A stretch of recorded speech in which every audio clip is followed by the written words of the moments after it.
I, 36F, have been married to my husband, 57M, for 2 wonderful years. I have a son from a previous relationship, Noah, 18 meters, and he has a daughter from his previous marriage, Grace, 17F.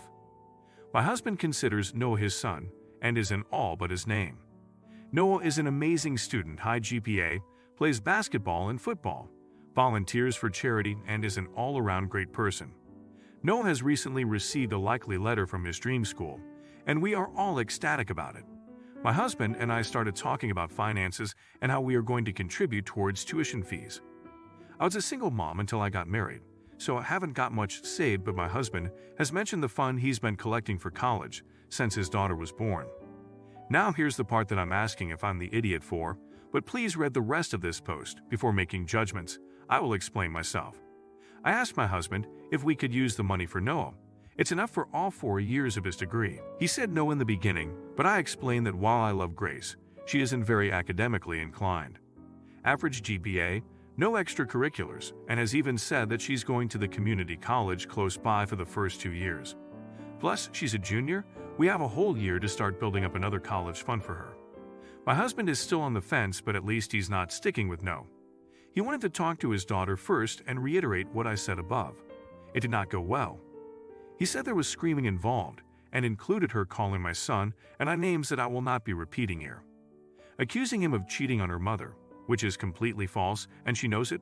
We met 3 years ago, 7 months after his divorce.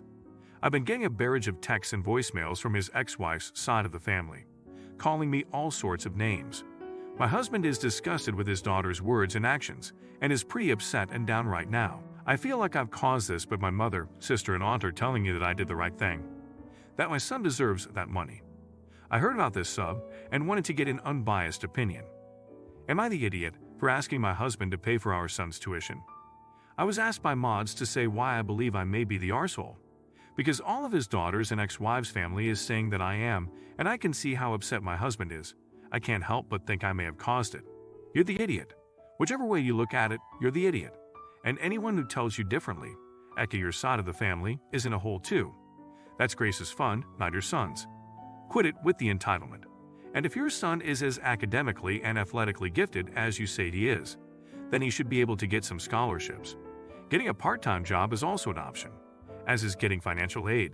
Your lack of planning and saving is on you. Grace shouldn't have to pay for it. Being a single mother is no excuse. My God, OP, your blatant disregard for his daughter, as you put it, is vile. You and your family, who agree with you, should get money together for your beloved son and leave Grace alone. Grace must feel like total *, feeling abandoned and cast aside.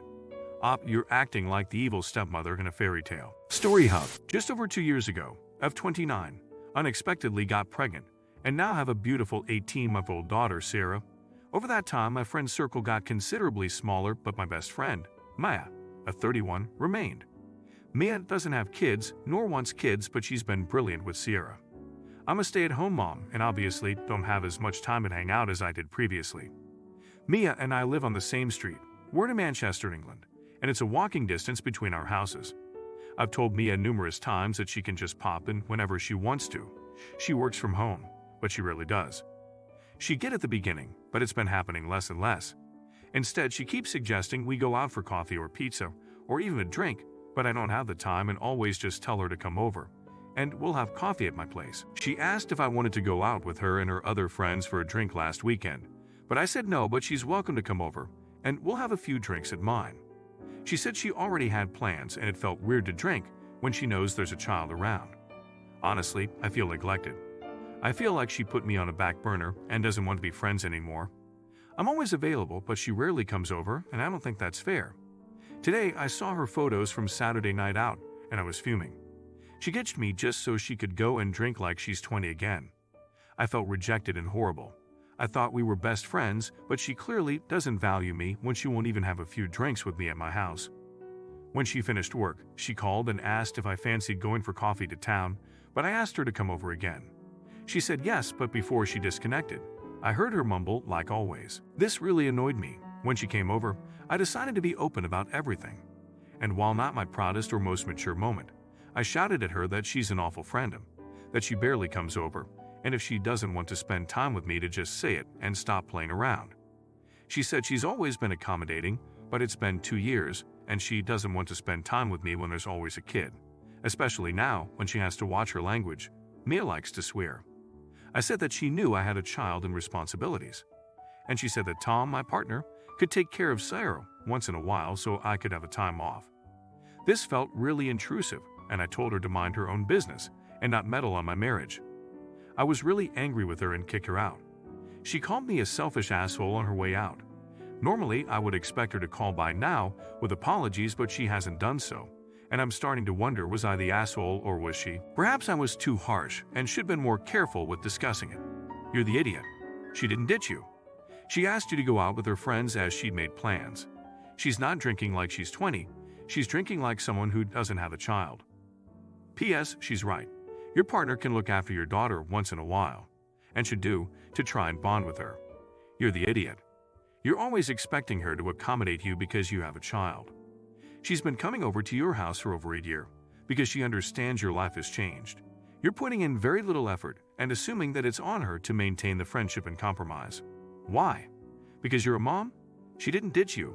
You've been a shitty friend for a while, and she's probably done with you. If you're enjoying the video, drop a like. As a graduation present for my niece, my sister, and brother-in-law, let her choose where they spend their 2-week Hanoi holidays, and my niece chose Courchevel, France. As my sister has connections with a swanky hotel there, she invited my wife and I, as well as a few other family members, to join them on this trip, all expenses paid. The concierge has been booking activities and restaurants for ages. This was in February, so the trip was about 11 months away, and at that time, my wife got pregnant. The problem is my wife loves all winter sports and activities, but in her condition, she cannot participate in 2/3 of what was organized. My sister said it's fine. The hotel has 2 floors of spa and wellness facilities, and there's plenty to do outside of physical activities in the area, which some other family will be doing anyway, and we can always ask the concierge for appropriate experiences. This won't work as my wife doesn't like being left out, and winter really is her favorite season, and we can't afford a trip like this ourselves. It's really upsetting that she won't be part of the group to go mushing or skiing or fat biking, and she'd have to see photos or hear about it later. I've asked my sister if we can't postpone the trip, but she said that's out of the question as my niece goes to college in February and so much time and money went into this trip already. Maybe we could go somewhere warm where my wife won't feel as bad for not participating in water activities, but my sister said this wasn't a decision for us to make. We're just guests. We just come to a standstill where I called her selfish and inconsiderate, and she said that's hypocritical since I want to change 8 people's plans due to my family planning. She told our parents about our talk, and they called and told me to prepare my wife and I for being unable to attend or do many things in the upcoming years. Parenting means putting your own wishes aside. They told us to be glad for the trip we'll have even if we can't do everything as planned. We'll need to learn to be flexible soon anyway. But I feel like that's beyond the point. This trip was organized to make everyone happy, and now my wife will be excluded from most of it, if it just feels really unfair to her, especially when this can all be scheduled for next July or something. You're the idiot. The plans are made. Things are booked, and this is a special trip for your niece. There are things for your wife to do. She may not be deliriously happy every moment of the trip, but that's life. The world doesn't need to bend over backwards because someone got pregnant. You're the idiot. It's a painfully generous gift already, and you want a DFFEUR and free vacation present because your wife doesn't like that being pregnant limits her mobility. Yeah, tough shit. That's what pregnancy is like. An all-expense paid spa babbing in France sounds awesome. You two are being massive idiots. If you're enjoying the video, don't forget to like and subscribe. I, 31, have about 67K debt between college, my car, and a little bit on my credit card. I've been making my monthly payments on all of them, but it will still be many decades before I'm debt-free. My fiancée, 29, is relatively debt-free. This wasn't always the case. She got a few scholarships to help with college, but did still have to take out a few loans to finish things up. She had to get a new car because the old one was cursed and was in more accidents while parked than we can count. And she did go through a manic period and almost ran up her credit card in her early 20s shopping so much.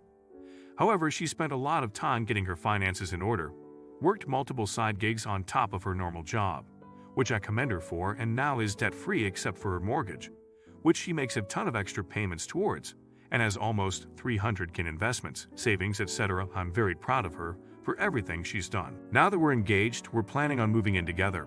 She had a roommate we had to wait for the lease to end on before I could move in, and she said before the wedding she wanted me to be debt-free. We chose a date 3 years from now, since some of our family is out of the country and needs to save, and so it will be on our 7th anniversary, both with our favorite numbers. She pulled out a spreadsheet of my debts and pointed out how if I put all of my paychecks, minus maybe $200 a month for fun money, into paying off my debt, I'll be debt-free by the wedding. She would cover everything else: the mortgage, food, bills, insurance, our pets, vacations, date nights, etc. We could then both aggressively save for that last bit of time for a nice honeymoon, and after that focus a good amount of our funds on taking out the mortgage and getting my own savings up to snuff. I thought about it for a day or so and came back with this counter-offer. She pays off my debts and I pay her back in a year and a half, since I wouldn't also have to be paying interest. We would put a bigger dent in the mortgage and still stick to the timeline. She seemed unhappy with this and said she would have to think about it first. I casually mentioned it to my friends over beer to get another perspective, and they said I'm the asshole, and they would do anything have her 2-year offer to get debt-free, and that even if I paid her back, I'd still be taking a 1/5 of her savings for a year and a half. So I'm here for judgment. Am I the asshole? You're the idiot. You're an entitled idiot for not accepting her very generous offer and expecting her to do even more. Your counteroffer is laughable, and she would be an idiot if she agreed to it. Your fiancé agreed to cover all your expenses for 3 years to help you pay off debt. I'd express my sincerest thanks and get ready to start your life together. You're the idiot. Story Hub.